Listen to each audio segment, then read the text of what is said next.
All right. Well, welcome everyone to the White Album, our Bunnahabhain tasting here tonight, hosted by New.Whiskyorder.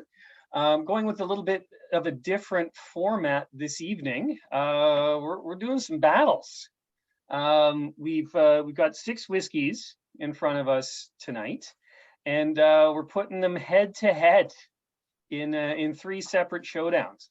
So we're going to start off traditional versus experimental with the 89 Oloroso cask and the 98 Calvados cask. So obviously the sherry cask is going to be our traditional entry, and Calvados is, crazy. So that's experimental. So we'll go with that. That'll be presented, I believe, by our good friend the Muskox, Adam Brudner. So that's going to be a good time. Moving on, we're going to go to the Battle of the Wine finishes with the 2005 Burgundy squaring off against the 2001 Marsala. So that is going to be presented by our surprise presenter, Monsieur Jean Lafrance. And we're going to close things off with the total smoke show. So the 2004 Moine Sauternes going up against the 2004 Moine Pedro Ximenez. So we're gonna have some pretty delicious whiskeys going on. So I'm gonna go ahead and share my screen here, and we'll jump right into it. There we go. Everybody seeing the White Album? Yes. Yes. Fantastic. All right, so let's get to it. I know we're all here for the whiskey, so I'm going to keep this very brief. I'm sure that most of us have attended at least one Myke Brisebois tasting when he was still with Distill, so we're all probably pretty familiar with Bunnahabhain.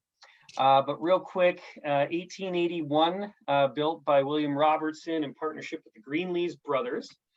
For 30,000 pounds. So that's what it cost to build a distillery back then. That works out to about 2.3 million today. In 1883, production officially began. In 1887, they merged with Glenrothes to form Highland Distillers, which is now Edrington. So between 1887 and now, even, the majority of Bunnahabhain's distillate went into blends, all sorts of different blends. Even today, a lot of their stuff goes into blends. Things changed a little bit in 1960. Up until then, everything needed to be boated into the distillery. They didn't have a road. 1960, they got a road, and that made a big difference to their production. 1963, they doubled their stills from 2 to 4, and they ripped out their floor malting. In 82, like many other distilleries, they were mothballed, but only for a short time. In 84, they reopened. In 2003, they were sold to Burns Stewart for 10 million pounds. In 2013, they were sold out of receivership. Burns Stewart was owned by a multinational company, CL something or other. They went under, and Distill, which is a company out of South Africa, purchased Bunnahabhain along with a number of other distilleries. And in 2021, they opened their visitor center at the distillery, getting in with modern times. So that's a brief history of Bunnahabhain. If you want to get deeper into that, I'm sure we can get into that later tonight. But let's get into the whiskey. I mean, that's why we're here. So as I say, this first one is going to be traditional versus experimental. And these ones are going to be presented by Adam. So Mr. Brudner, the floor is yours, sir.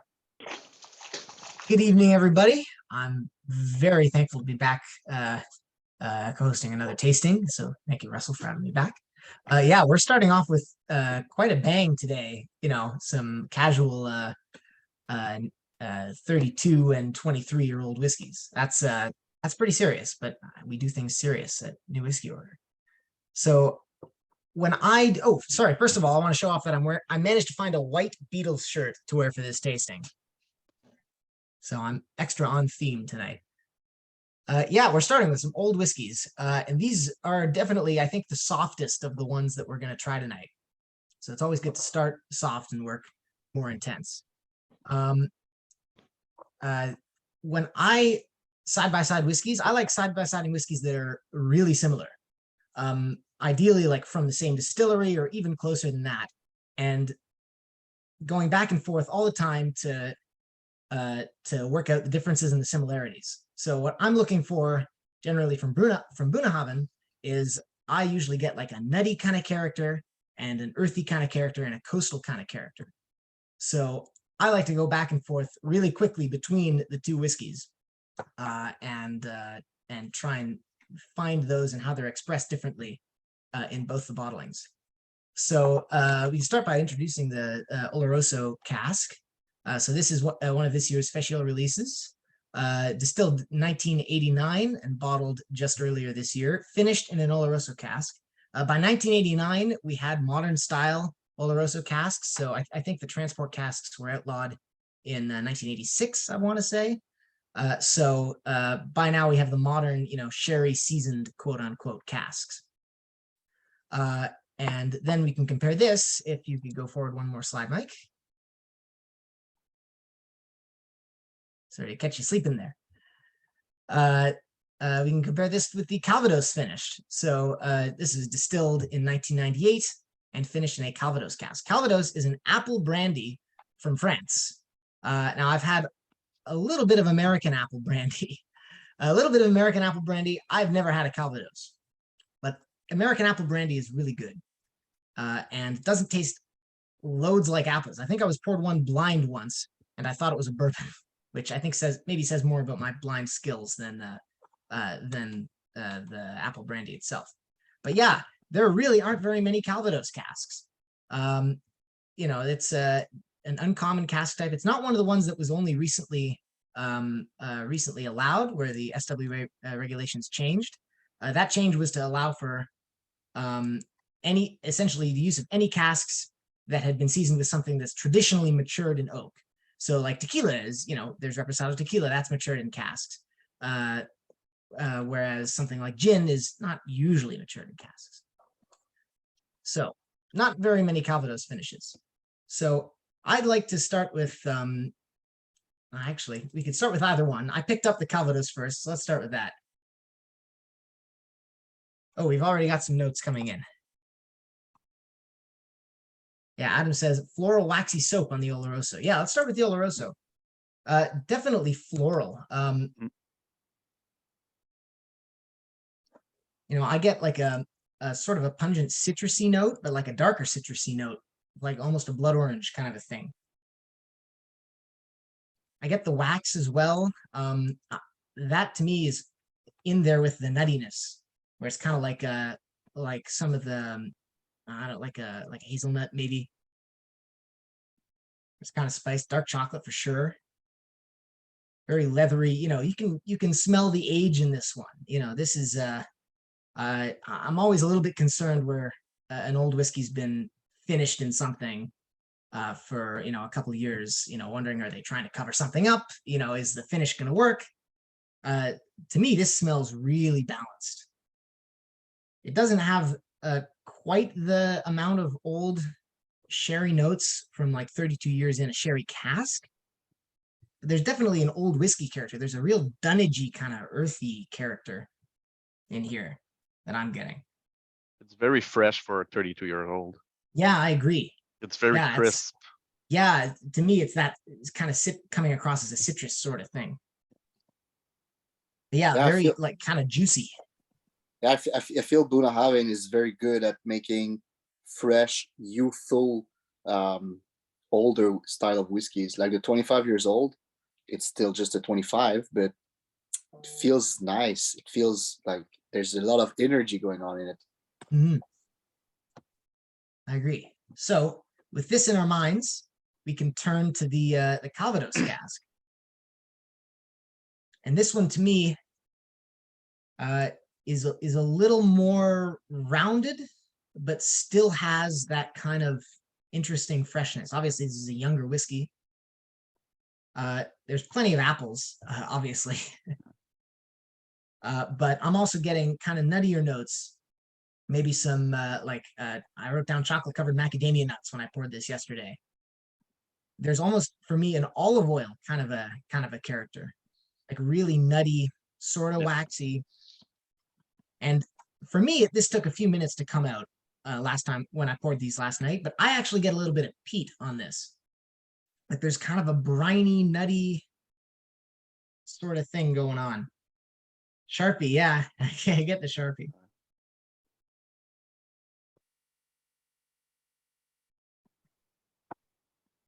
And then If anyone's ever made cider before, like at a large, I have friends up in Vermont that I've made cider with. There's like there's a smell that comes off the skins of the apples after they've been pressed. That it's almost like an acidic, like kind of acrid smell, like sort of tannic almost. Also, interesting. If you have Calvados, usually you get the profile similar to apple cider, but there's no sweetness, and it kinds of and it's obviously less fresh, less citrusy, less I don't know, like green crisp apple. So you really get that, but there's no sweetness in this whiskey. It's very nice. Yeah, the Calvados one definitely has a greener character to it. Like I wrote down in my notes that this one, the Calvados is more of an lemon kind of a citrus, and the Oloroso is more of an orange kind of a citrus.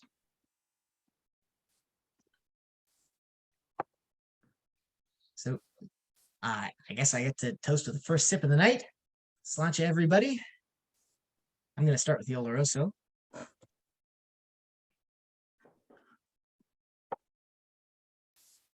For me, this really, you taste the age.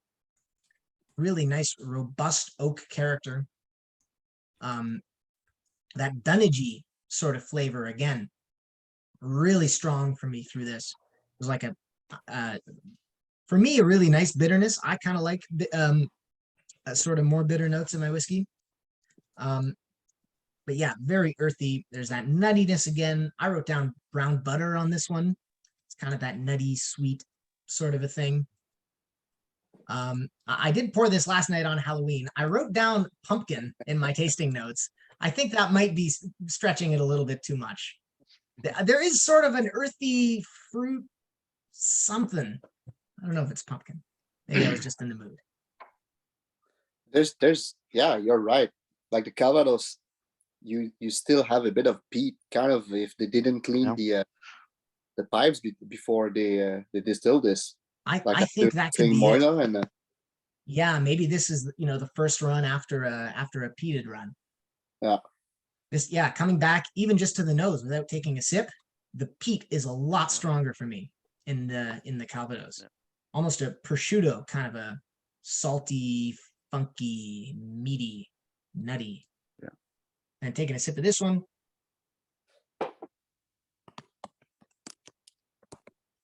This one, the Calvados, I think, has a bit of a thinner texture. It doesn't have that same oak intensity. I'm still getting peat, which is kind of cool. I really wasn't expecting that from this, but I think it totally works. It's like the scent memory that's ingrained in my head that's pulling up for this one is birch bark on canoe trips, and finding every single birch tree I could and pulling all the bark off of it, and tossing it on the fire, and it all goes up at once. Kind of that sort of vaguely sweet woodsy kind of a note. Russell, I just reused sample bottles with Dr. Moore. That would also explain it, yeah. Russell has a shaker, Let's make this interesting. Yeah, small scale vatting. The Calvados on the finish, it has this really nice creamy sort of character that reminds me a lot actually of the XOP Bunnahabhain that we tried last month. It's got that same kind of cappuccino sort of nutty, sweet, creamy kind of a thing going, which I don't get as much in the Oloroso.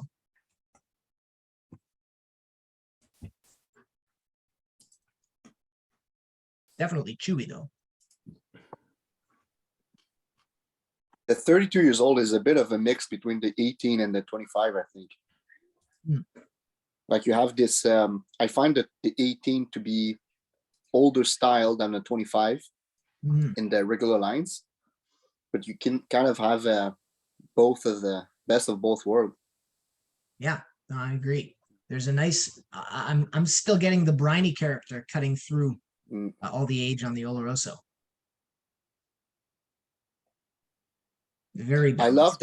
I love that it's non-peated, kind of like with Old Pulteney. It's not peated, but you still have a bit of that salty ocean feel like. Buna character. Absolutely. Yeah, the Calvados absolutely has remnants of Moine somewhere there. It's Yeah, keep coming back to it. It just gets smokier and smokier. There's almost for me real. like a hickory thing going now. Very spiced smoke. Like in a good there's a good balance to it though. I think the citrusiness of the Calvados cask balances it really, really well. Whether intentional or not, I really, really enjoy it. Oh, I get the menthol, Nicole. Yeah. Yeah, it does sort of an herbal thing. Yeah, that's a good note. I'm not sure if it's drinking whiskey or just a novelty, like you want to share with your friends when they come in, when they come to your place. Have a drum once in a while. Yeah, are we ready to ask what the preference is between these two? Who wins round one of the face-offs? There's going to be a poll. Oh, perfect. Yeah, I think, wow. think so. Myke, are you doing a poll? We'll just do a live poll here. Okay.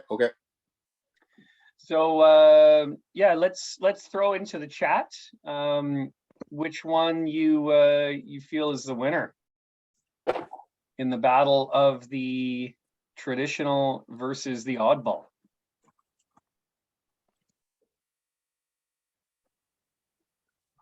This is a tough call for me.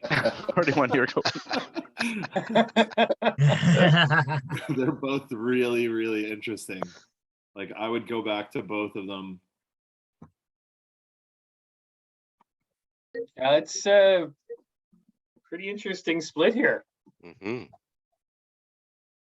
Pretty interesting indeed. All righty. Well, thank you, Adam, for presenting. We're Calvados over here. Yeah. Yeah. For me, I think it's the Calvados. I think it's more interesting. Yeah. I've had not a lot. I've had one or two Bunnas like the Oloroso. Not quite that old, but I've had a couple Bunnas that are in that realm. The Calvados is something different. Both of them are really, really good, but the one I've always going back to is the Oloroso. The Calvados is like slightly, just a little bit under the Oloroso. So but for the freshness, I think the Calvados wins, but for the fullness, the Oloroso wins it. That's my point. I like it. Yeah, So I guess think everyone they're needs a both bottle great. of each. Yeah, I think that's the key. Everybody just needs a bottle so we can decide for ourselves. We need more research. Yeah. I Agree. feel like the Buna Oloroso recipe, especially in the 80s and 90s, has produced, great products. And I'm not sure this one, stands next to the others great that we've had in different tasting. It is very good, but I think that recipe has been, perfected in other bottlings. This one is pretty good, but Calvados is a nice twist. You don't see it often. Yeah, I think it works really well. I was a little bit concerned that having had, almost no experience with Calvados, I was a little bit concerned that it would just turn into an apple monster, and it's absolutely not. There's lots going on, lots of great layers. Yeah, two really good whiskeys and great releases for Feis as well. Like, good on them for putting out bottlings that are this interesting. Nice. Well, thank you, Adam, for that fantastic presentation. Pleasure's mine. Let's move on. Now it's time for the wine cask finishes. Thanks, Adam. So let's get into it here. We've got a Burgundy finish and a Marsala cask finish, and who better to talk about wine casks than our friend Johnny Lafrance. Thank you, Myke, and thanks, Russell, for having me. It's always cool to get to be part of these Bunna tasting, but presenting something new. So it's something I was looking forward to, especially with Bunna. If you know me, you know I'm a big Bunna fan and white label Bunna fan, especially. So Battle of Wines really here. It's a great battle for many reasons. First, we have the Burgundy finish. If you look at the color, there's no doubt that it's a red Burgundy wine, so Burgundy, France region.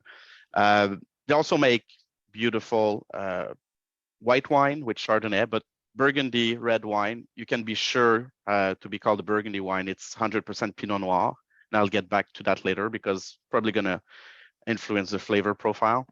So just a 14-year-old refill hogshead Burgundy finish. We don't know how long the whiskey sat in the Burgundy cask. 600 bottles, so probably 2 casks because Burgundy casks are usually small casks, so probably just a vat of 2 casks at 60.7%. So that's for the first one. And the other one they'll be battling is a Marsala finish, 19 years, so a bit older. We know it's finished in Marsala, so Marsala is Italian wine, so it's from southern Italy, from Sicily actually. And there's people usually think about Marsala wine as a table wine or wine that's made for cooking. It's a fortified wine, but as you dig, and explore Marsala, you'll see that there's different types of Marsala, and the range is kind of as broad as sherry or Madeira, for example. So before we get into that, I don't have the same nose and ability to describe as Adam, so I'll tell you what you can expect from the different wines that are the different wine casks, and then we can dig into it. So Burgundy, if we're talking about Pinot Noir, we're talking about pepper. On the nose, you get a lot of pepper, and usually you get a profile with red fruits, really fresh, acidic red fruits. You'll get raspberry, you'll get pomegranate. It's really a nice mix, acidic wine, and usually well integrated. And in a lot of Burgundy Pinot Noirs, you'll also get kind of a subcategory of flavors, which are more hearty, mushroom, undergrowth, herbal leaves. So I'm interested to see if we get that, especially if you know, and you drink Pinot Noirs from Burgundy, you'll get those hearty notes at the end, really, in the finale. So in the bouquet. So we'll see if we can get that. Marsala fortified wine, and as I said, people usually, it's like the peasant wine. If you want, you use it for cooking. It's table wine, but there's actually Marsala that's aged and built like Madeira wine. So there's even high quality Marsala that's aged in a Solera system, very comparable to sherry or Madeira. There's also white Marsala, which is similar to Fino. So not sure what we're going to get. From the color, I'm expecting something that, might, and even the nose, because I noticed it before, a little bit closer towards a Madeira profile. The cool thing about this battle, it's also kind of philosophy, like, a battle of two philosophies. Wine from Burgundy is, it's probably the most known and renowned French region with Bordeaux. You're thinking about the royalty of wine. Most expensive wine in the world, the Romanée Conti, comes from Burgundy.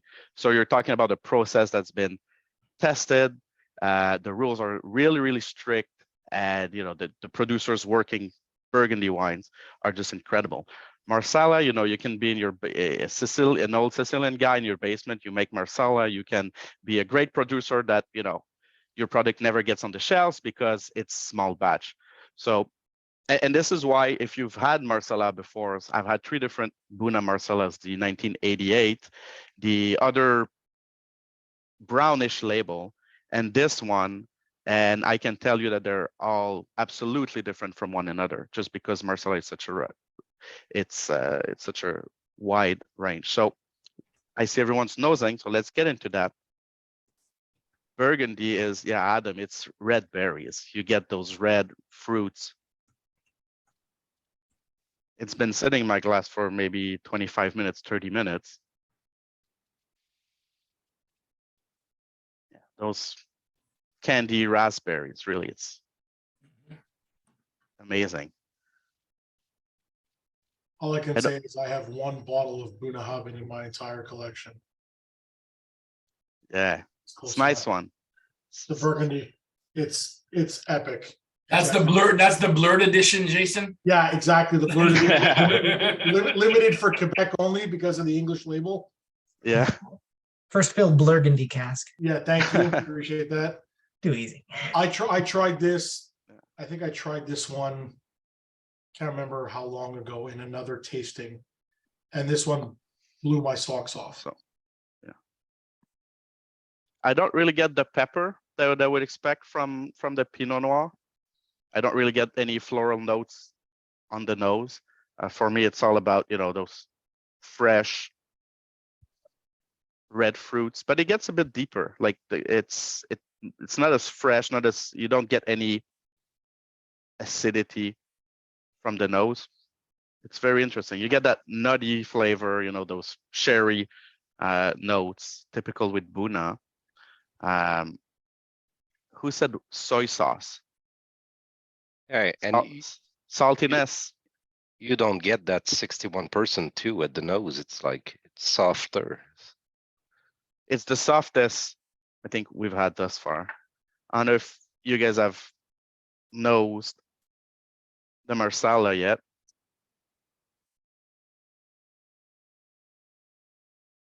Yeah, Marsala, you get a lot deeper notes. Macerated fruits.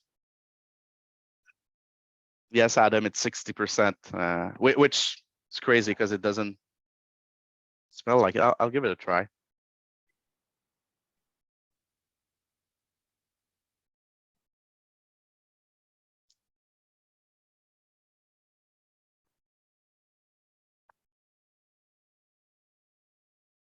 Oh, you do get that pepper, like peppercorns. Both are so different. Yeah. Different beasts, totally different. Who said- Adam, I'd be curious to know what you're taking so far. Me or the rest of the group? Well, you and Adam. Sorry, I didn't mean to cut you off, Nick. No, go ahead. Well, I'm a Burgundy sucker. I was born in Burgundy. I love Burgundy. There's one wine I drink, it's Burgundy. Fuck the rest of the world. Burgundy all the fucking way. Having said that, I think the Marsala one is a bit easier to drink. It's maybe a bit more consensual, and you have a stronger Bunnahabhain taste.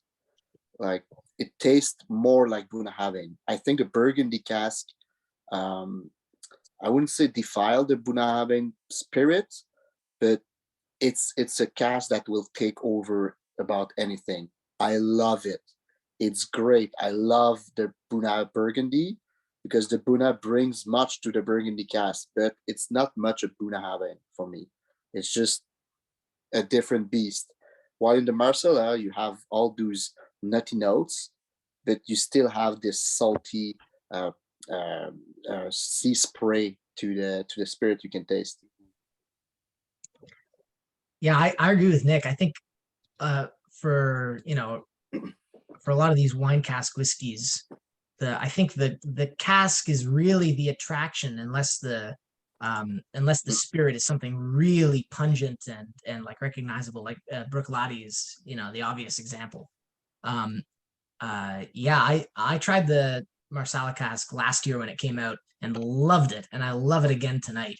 Super, rich, deep, but also creamy and sweet. And yeah, more Bunnahabhain. Yeah, absolutely. I don't think you can tell from the Burgundy. It's a Bunna. But the Marsala get that creamy, that nuttiness, and it's meaty too. You know, a lot of Bunnas. Prime rib, awesome. Yeah, exactly. Aged meat.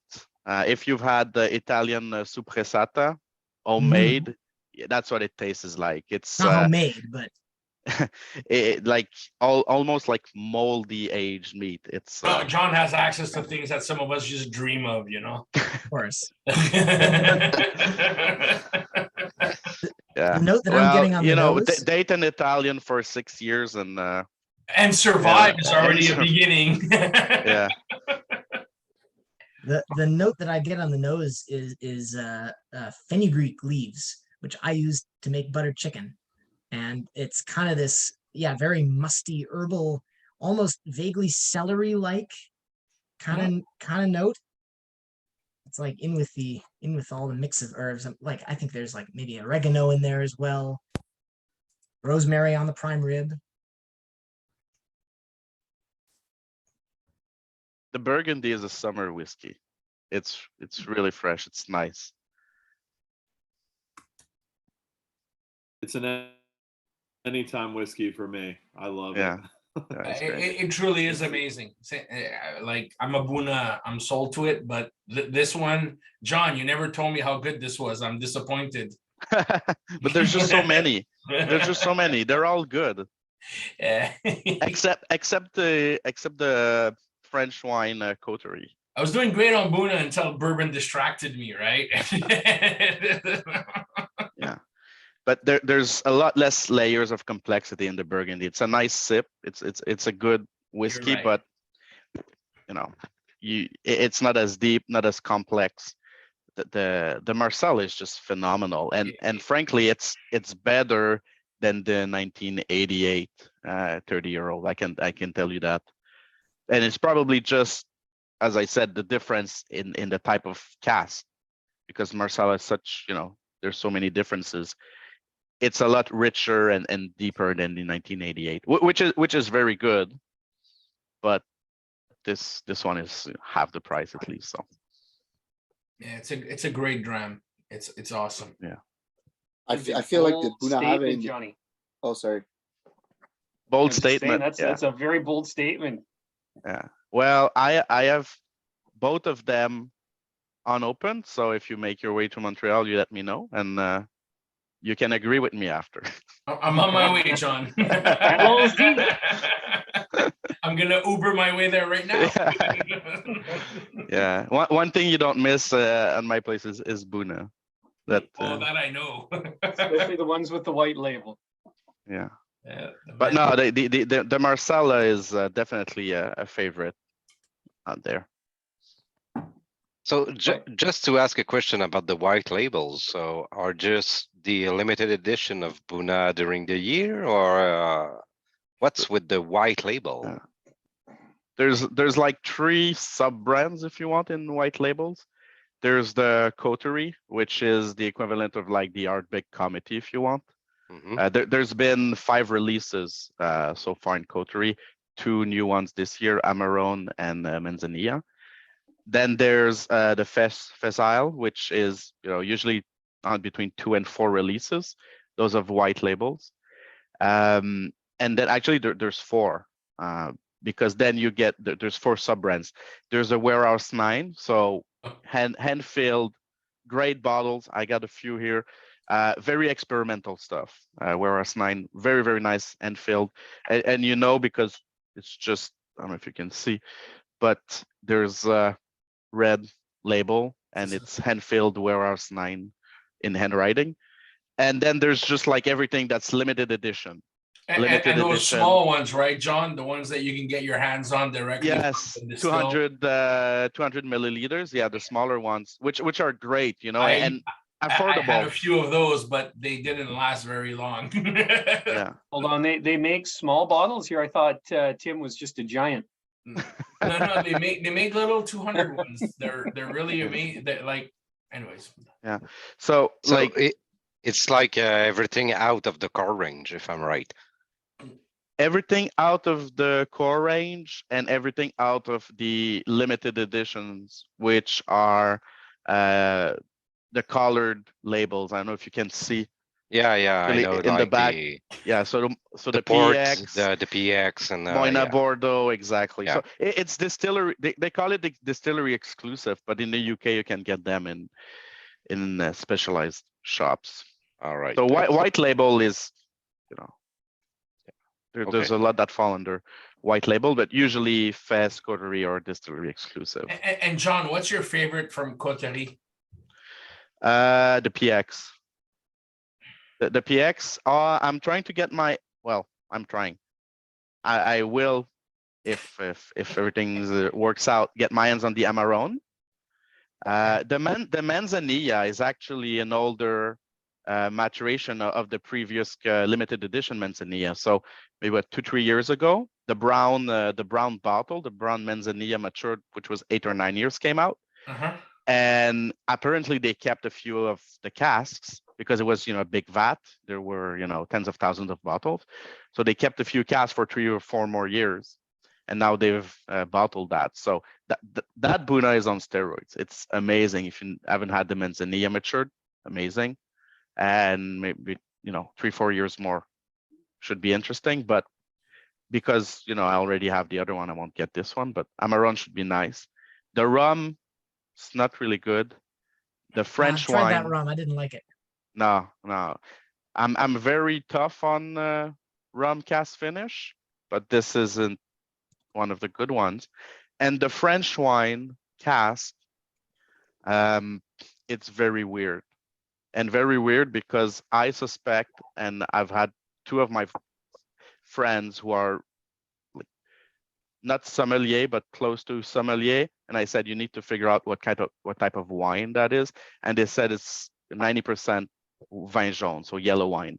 So it's very, very bold in terms of cask finish, because it's definitely not red wine. And maybe white, but it's probably yellow wine. So Coterie, hits and miss, frankly.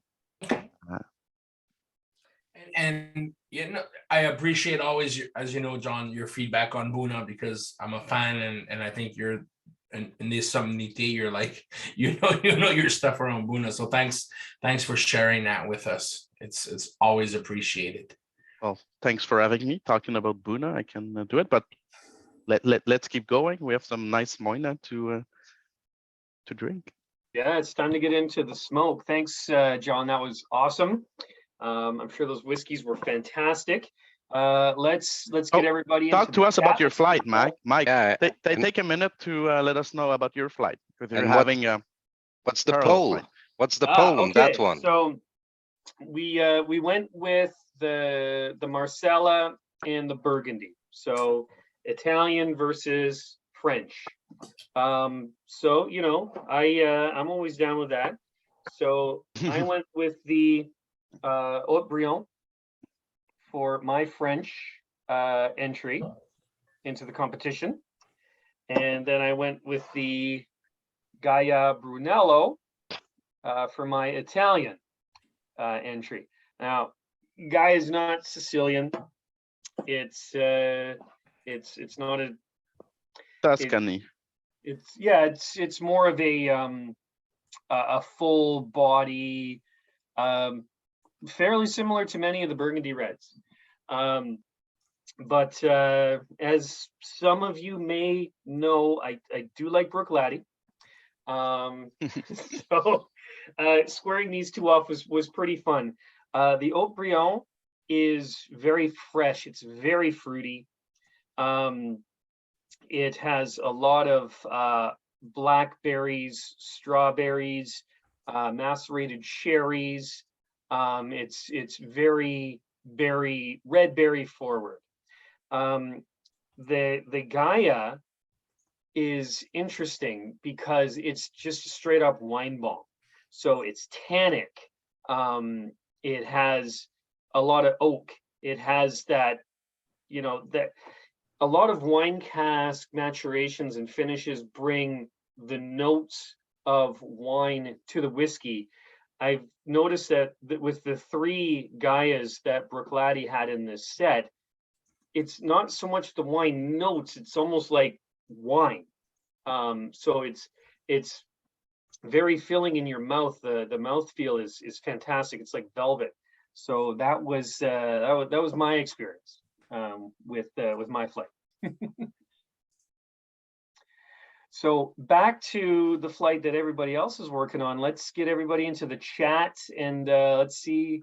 I see we've got a couple of votes coming in. Let's get everybody else getting their votes in. Oh, And while that's coming in and I tabulate, I'm going to turn things over to my buddy Nick Hardy.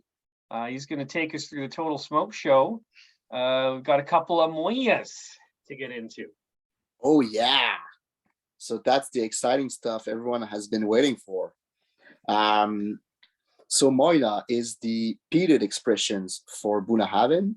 If you look at independent bottlers, you will either get Bunnahabhain or Staucha, which are the Moina, so the peated version. We first have a 2004-2021 Sauternes Finish, so 16 years old, refill hogshead, so sherry first. And then Sauternes Finish, Sauternes, which is a sweet dessert-like French wine again. So it's French. I'm sorry, Nicole. It's like that. French make very good wines. 53.8%, 885 bottles numbered. A few of those made it to Canada, thanks to Myke Brisbois, of course. And it's very good. So if you know this, yeah, this bottle is insane. It's chuggable. yeah. I had one, Eric. I had one, Nick, and I think I killed it with a chug. So I 100% agree with you. Oh yeah, I feel like I could be on an American group and just freaking chug the bottle and be a freaking legend, but whatever. So that's for the Sauternes Finish. If we scroll, Myke, to the PX 2004-2022 Finish, 17 years old, one year older, a lot more bottles. When Bunnahabhain said, "Oh shit, we can make a shitload of money," 51.8%, and PX Cask Finish. Moina, so the Bunnahabhain peat, for me, is a bit on the Bowmore side of peat if we want to compare to other distilleries, but you have a good Talisker drop in it. So it's rich, thick peat with a bit of salt and sea spray. And if you know those two, there's not much difference between the two of them. The PX is a bit more full, a bit more rich. The Sauternes is a bit more sparkly, sweeter, but the one thing you really get is the Bunnahabhain peat. For me, that's the big, like, I love the Moina because you always get this rich fat. Like, it's kind of they put oil, rich olive oil on top of peat, they burnt it, and that's what you get on the nose, at least. It's meaty, oily. Yes, exactly. It's freaking awesome.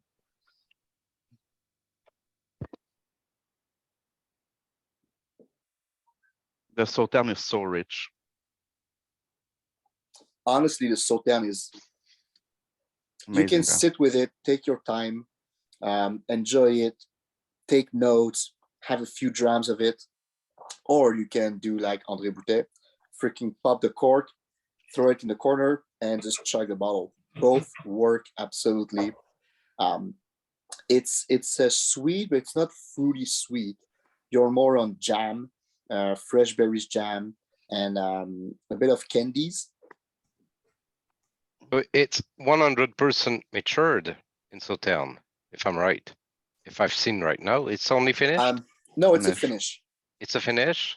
Yeah, Okay, but it's a- it makes totally. It's like the Sauternes. You can lose it or you can get it right, and they get it right on it. You know, if you don't finish it as long as they should do it, the notes of the Sauternes can be fade away easily, but they nailed it. Even with the peat, the peat can overcome easily the notes of the Sauternes. With You're so right, GP. It's an exercise in balance. Like seriously, like when Nick says this thing it's a beast on its own. It literally is. Like you can take your time and do multiple over hours. You know, if you're John, you smoke a cigar in between, and you know, and Nick as well, and you can enjoy this thing forever. Or you can, you know, enjoy a sip of it and then have something, you know, like olives or other stuff. Or you can just like do what I did when I finished my bottle and just cheers it and chug it and be like, this is awesome as well. You know, it really is, like, to me, one of my preferred bottles. I have it. I had it, have managed to get another one. and I mean, I cherish it because it truly is a great taste. It's beautiful. I'm sold to it. It's you know how Sauternes is a very dessert wine. You usually have it right after cheese. I feel this bottle being peated and a long Sauternes finish, because from my understanding, it's between 2 and 4 years of finish. I would drink this. I would pair this with cheese on a Christmas dinner, like a French dinner. It lasts from 12 to fucking 5. Yeah, absolutely. Or Louis d'Or, or like something a bit like a sharp cheddar, right? Yeah. Like a really sharp cheddar, like a Louis d'Or, or one of those Terre-Neuve sharp cheddars, right? With I don't know if you guys have had the pleasure of having one of those cheddars from Newfoundland, but they're one of the best ones in the world. Comes from Newfoundland. I'm a sharp cheddar fanatic, and this is an amazing pairing. I'm gonna have to revisit it this weekend because I love sharp cheddar, and now I see it, Nick. I see it. I know my cheese like I know my wines. Oh yeah, that's what you've seen me. Yeah, you know that cheese is not an enemy of mine. Huh? Okay, I'm gonna have to pipe up here. You guys are loving the Sauternes. Who drinks PX? Like, Jesus, guys, look. Okay, let's try the PX. Okay, let's go. Let's move on. But I love the PX as well, Nicole. Well, everybody's getting into the PX. This is as thick as molasses, and it's dark. Good God. It is. Yeah, it's equally as good. Who drinks it? Like, who actually drinks PX? I do. Do you own PX? Is it on your shelf? I have a lot of. I even have bourbon PXs. I mean, I love it. No, like just straight up PX sherry. Oh, I've had it as well. Like, but do you own bottles of it? Well, that's why I'm getting to know you, Nicole. It's not easy to get PX sherry here in Ontario. Quebec. You can get cream, no problem. You can find the odd bottle of Oloroso. I have a bottle of Oloroso. I've got a bottle of Manzanilla. But trying to find PX at the LCBO is very difficult, and I don't know what it's like in other provinces. I had the same in Quebec, you know. It's called Whiskey Drop. You order a box of 6, and it's easily done, Mike. Yep. Or you hit Whiskey Ass's basement, or you hit my basement, and there's usually a bottle of 6 or 6 bottles. Done. All right, I'm getting on a plane again. Okay, we'll see ya. Well, Nicole, you seem to drink a lot of PX or sherry straight. You want to talk a bit about it? Like, what's your take? Is the PX the Bunna very PX influence for you? I got drinking it in Scotland. They got me drinking it, especially after a big meal. Big thing with oatcakes, with cheese, and with whiskey, and it enhances your whiskey. It enhances your experience, and it gives me a greater appreciation for when the barrels are finished, because I understand where this is coming from. I understand where my finishes are coming from. I drink a lot of PX Antiqua, is what it's called, and I order it by the case. And for me, in Alberta, yes, it's easier to get, but why not? Okay, half our alcohol comes from Alberta, Nicole. Well, yes, I know. I fight for you guys. I'm like, where's my bottles? They're like, oh, it's going out the door to Ontario and Quebec. I'm like, damn it. Well, I need to tell you something. At SAQ in Quebec, we don't have a lot of stuff, but there's lotteries from time to time, and we have good products from like 2, 3, 4, 5 years ago. I don't know why. It's cost, it's retail, and you can have an account, have it shipped to my home or next to the SAQ near me, and I'll ship it your way. Because we don't have access to, well, we don't have the Alberta selection, but when lotteries hit SAQ, you have some jam in it. And I mean, we steal all your alcohol. You can steal ours from time to time. I have family in Absolutely. Ontario, and I order, and they go to the liquor store and pick up, and then ship me cases back. Well, you can do that for Quebec too if you want. The PX is very, very different than a Sauternes on the palate. For me, on the nose, there's a bit less difference. The peat is really shining through, but you're right, Nicole. I mean, the PX is more full. Anyone that has had sherry straight can attend that PX sherry is very thick. Some have says molasses or thick Dr. Pepper. It's a very good note to have in this Bunna Moine PX. It reminds me of drinking Guinness from Ireland. It's that mouthful, that mouth feel. It's that full body experience, and that's just that first hit on your nose. It's that full experience. It is all encompassing. It is powerful. Yeah. And Agree. it's that thickness. It's molasses, but it's like fancy molasses. So if you cook, and I know Myke does, he cooks a lot. It's not just your straight up molasses, it's your fancy molasses. So it's thick, it's gooey. It has some sweetness, it has some tartness to it.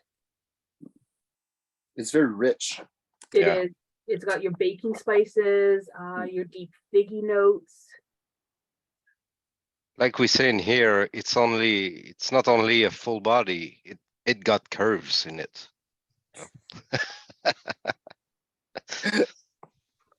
True. So what's everyone thinking on these two? Do you prefer unpeated Bunna or peated Bunna? So Samsung SM G991W says,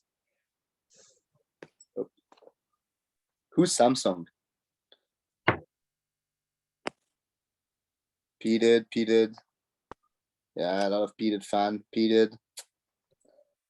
It's funny, like Bunnahabhain is really known for their unpeated whiskeys, but goddamn, they do peated well. Yeah. I think we need to acknowledge that. And as you said, you've got the Moine, and also when you're looking at IBs, one you didn't mention, Nick, was Margadale. That's one, yeah. A lot of the time, if you see an IB that's distilled at Margadale, that's a peated Bunna. So watch out for that. I know there's not Elements of Isla Margadale, and it is fantastic. So Bunna can do smoke, man. I mean, it just is what it is. When you're on Isla, I wish you can. It's the Isla of Isla, Right? You have to do peated. You gotta. Yeah, you gotta. All right, so we're getting. I love these votes. Peated, unpeated, peated. I like it. Let's get the votes in now for the PX versus the Sauternes. This one should be interesting. Couple of pretty spectacular whiskeys. And then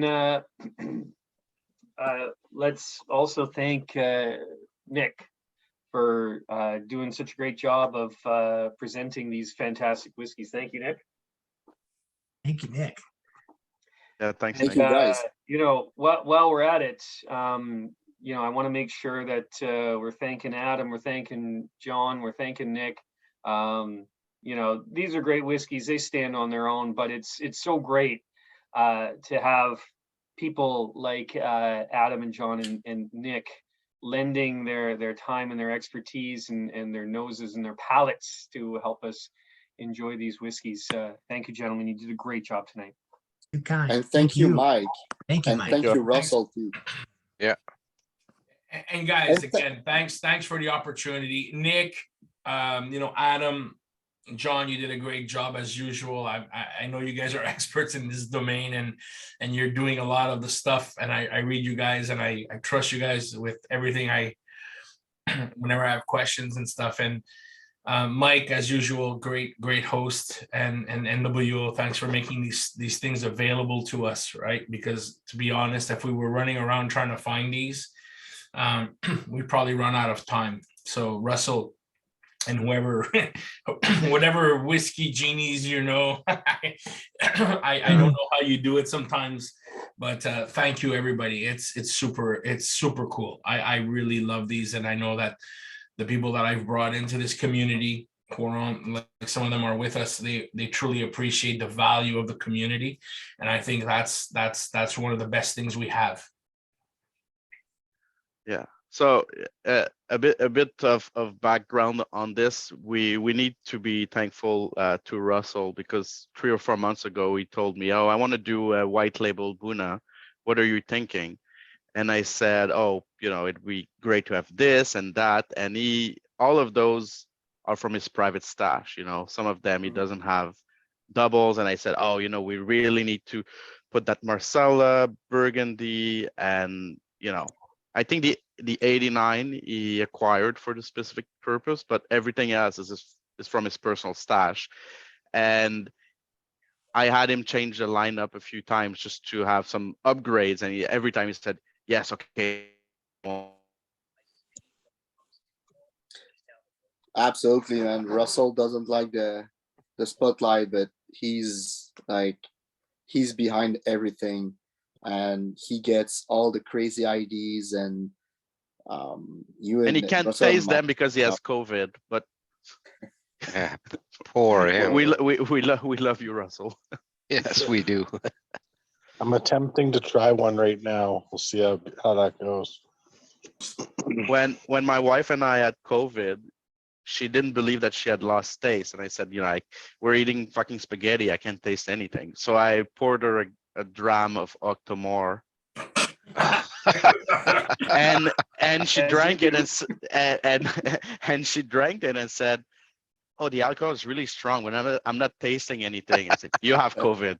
Yeah, you Right there. definitely have COVID. You know, I don't Busted. care about science. I don't care about medicine. You have COVID because Octomore said so. Ultimate test. Screw all the other stuff. Just get Octomore to the Yeah. hospitals, Sean, and say, like, taste this. Can you taste it? Not. Here's it. Well, I mean, the thing about Octomore as well is even if you can't taste it, it'll probably cure COVID. I mean, it'll cure anything, really. That or the signatory. As I Bunna. can say right now, I'm Yeah. feeling great. You Yeah. know, Mike, either that or the signatory 69% Bunna that I had once. Yes. Where I thought it was the right idea. I was like, I'll have one of these. And then I woke See- up on my couch the next day. It's like, what Well, happened? they say to cure something, you have one in the morning, one in the end of the day, 10 days in a row, so it should cure you. Hence, Yeah, I should have JP, never if you been have sick, Octomore, GP. one in the morning, one at the end of the day. Do that for 10 days in a row. You know where you wake up? Antibiotics say that, so I'm a microbiologist. I'm just saying, okay? You did your research, JP? Oh, I did. Past 10 years All in the right. university with Octomore. I think I'm going.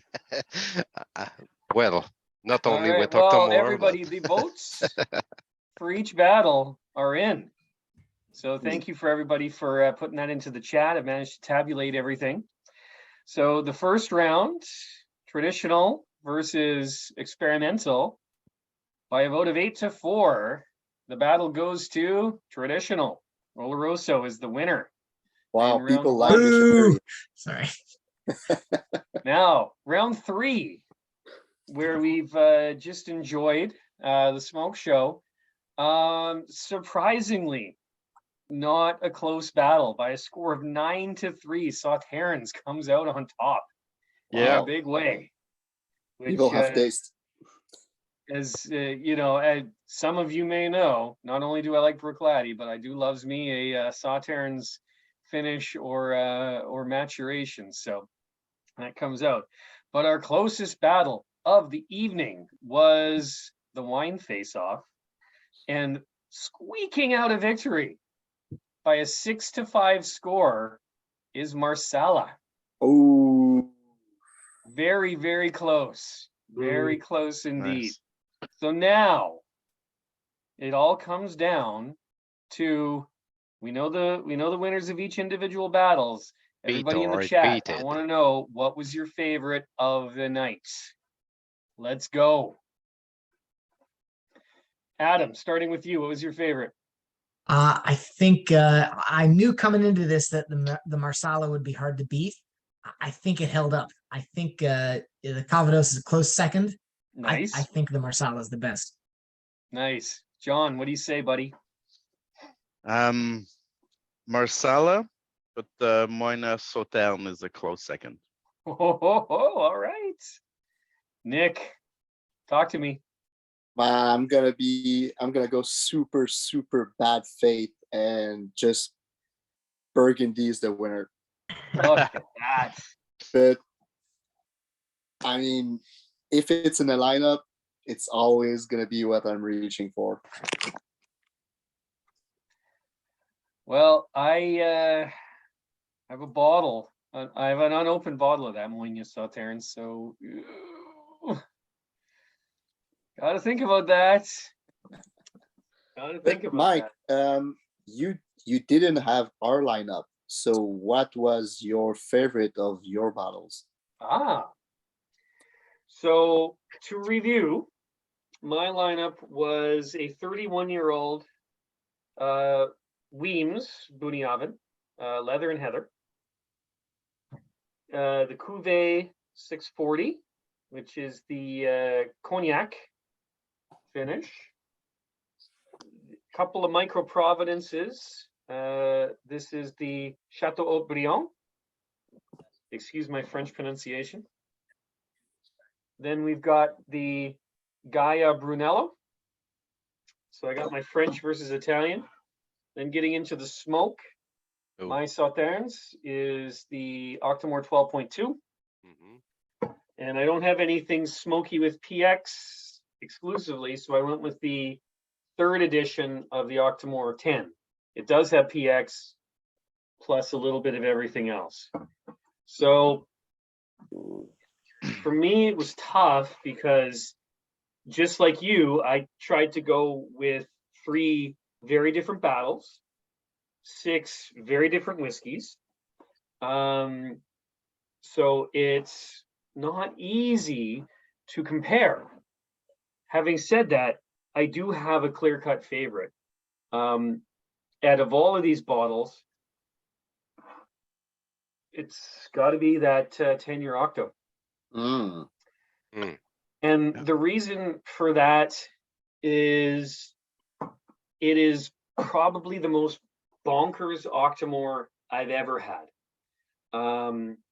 It's got PX, it's got Oloroso, it's got port, it's got bourbon. That's the 3rd edition, right? What's that? That's the 3rd release, 10-year-old, That's right? the 3rd release, yes. And I've had the first 3 of the 4 of the 10-year. I haven't had the latest one. Remind me to pour you some of that. Okay, Of course, I'm yeah. into that. But the 3rd edition is my favorite.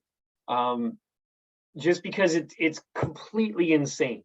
It has every different kind of cask you could imagine. I haven't had the Octomore OBA, which is sort of the Octomore version of Black Art. But I have to think that this version of the 10-year is about as close to a black art you can get with Octomore, and it just as if every black art is a completely bonkers expression of Bruichladdich. This third edition of the 10-year Octomore is about as bonkers as an Octomore can get. It's like it's like a potion magique, you know, it's like a magic potion. You have 3, 4, 5 finish in the same thing. When you read all the description of that finish, I got it in the ear, and I was like, what's gonna come out of this? And you taste that and you're like, oh wow, I see this, I see this, I see this. It's like the magic is all represented when you taste it and when you smell it. It's I agree with you, Myke, when you say it's a very nice expression. It's maybe my best from the 3 I've tasted before. I don't have the 4th either. It didn't come here. Well, it never come here. But it's that's what's my point. It's like I was not fully j'étais pas convaincu. I was not only Convinced. Merci beaucoup. Convinced after seeing what all the different Cask and finish they put in. But when you taste that, it's just amazing. That's awesome. Well, the final tally is in. So starting off with 1 vote apiece, we've got Burgundy and we've got Marsala. Hey. 2 votes, we've got Calvados.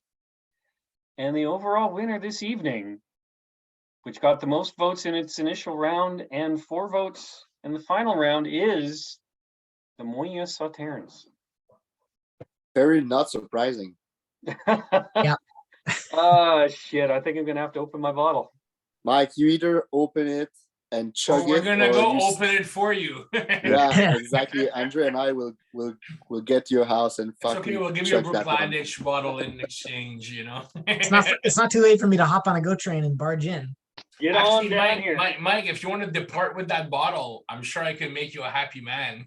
I'm sure you could. I'm sure you could. 65 Coronas. You'll get that for you. No. Myke remembers New Year's last year. Yep. Oh dear God. So speaking of Sauternes, I did want to talk to Adam because he and I have some shared experience with some smoky Sauternes whiskey, sitting in the park by my old place in Toronto. How does the Moine compare to the venerable Octomore 4.2? Well, you see, that night sitting in the park, it got stupendously cold. It was so cold. And we were so by cold. and Myke poured that 4.2 last. And by that time of the evening, we were so cold and the whiskey was so cold that we couldn't taste very much. We were literally holding our Glencairns inside our jackets. Yeah, it was a struggle. Guys, just to tell you, it's still recorded. If you're gonna share some weird kinky story, it's gonna be on YouTube, eh? I don't care. The world needs to know. We're not getting monetized, Nick. We're good. In terms of Pete and Sauternes, I think, you know, without having had a full appreciation of the 4.2, given the circumstances, I think Octomore 10.2 is still my benchmark of as good as Pete and Sauternes can be. Okay. And for me, this hasn't surpassed that. Okay. It's gotten close, but it hasn't quite surpassed it for me. That is a high bar. It's an extremely high bar. That whiskey's amazing. And the 10-year-old that you were just raving about is like a top 10 whiskey all time for me as well. Like, yeah. Oh, wow. That's a big deal. Well, thank you, Adam. Thank you to all of our presenters, Adam, John, and Nick. Great job tonight, gentlemen. Great whiskeys tonight. Russell, thank you for putting all of this together. And thank you to everybody who attended for taking some time out of your night and drinking some shit hot whiskeys with us. This was a lot of fun. Just a reminder to everybody, we've got After Drams with my good friend, Andre Boutet. We'll be enjoying the final Feis 2022 whiskey of the evening, the Bunnahabhain. That's all I got. It's the best I can do. Expertly pronounced. Yeah, that is you know, that's as close as it's going to get. So at this point, we're going to turn off the recording and get into things with Andre. Which always goes south.